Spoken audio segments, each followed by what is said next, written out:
जय हिंद दोस्तों। स्वतंत्र भारत के स्वतंत्र भारत के प्रथम गवर्नर जनरल कौन थे? तो स्वतंत्र भारत के पहले गवर्नर जनरल थे माउंट बैटन।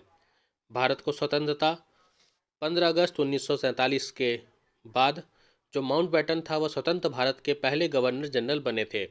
लेकिन राजगोपालाचार्य स्वतंत्र भारत के पहले भारतीय गवर्नर जनरल थे। तो यहाँ पूछा है स्वतंत्र भारत का पहला गवर्नर जनरल, तो ये हो जाएगा माउंट बैटन। और सी राजगोपालाचार्य स्वतंत्र भारत के पहले भारतीय गवर्नर जनरल थे। क्लियर। अगला क्वेश्चन हमारा 1798 में भारत का गवर्नर जनरल कौन बनकर आया था?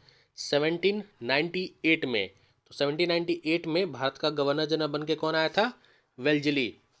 1798 से लेकर 1805 तक भारत का गवर्नर जनरल कौन था? वेल्जली था। और इसी ने सहायक संधि के लिए प्रसिद्ध था। ये किसके लिए प्रसिद्ध था? सहायक संधि के लिए। ठीक है, तो याद रखिएगा, सहायक संधि के लिए कौन प्रसिद्ध था? आपका वेल्जली। आगे बढ़ते हैं क्वेश्चन में। निम्नलिखित को भारत के कार्य करने के कालक्रम के अनुसार क्रमबद्ध कीजिए। मतलब कौन सा कार्य पहले हुआ है, इस हिसाब से आपको विकल्पों में चुनना है। तो अगर हम यहाँ पे सब वायसरॉय के नाम दिए गए हैं, तो सबसे अगर हम बात करें वॉरेन हेस्टिंग की, तो वॉरेन हेस्टिंग का कार्यकाल था 1773 से लेकर 1785 तक, ये वॉरेन हेस्टिंग का कार्यकाल था। उसके बाद आपका आता है वॉरेन हेस्टिंग के जाने के बाद आता है वेलेजी। वेलेजी कब आता है? 1798 से 1805 में आता है वेलेजी।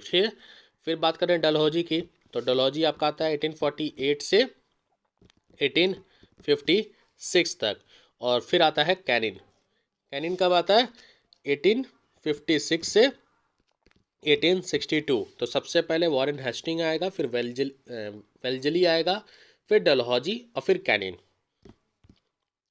महान शहीद भगत सिंह, सुखदेव और राजगुरु को जब फांसी दी गई थी उस टाइम पे भारत का वायसरॉय कौन था? तो महान भगत सिंह, जिनको फांसी 23 मार्च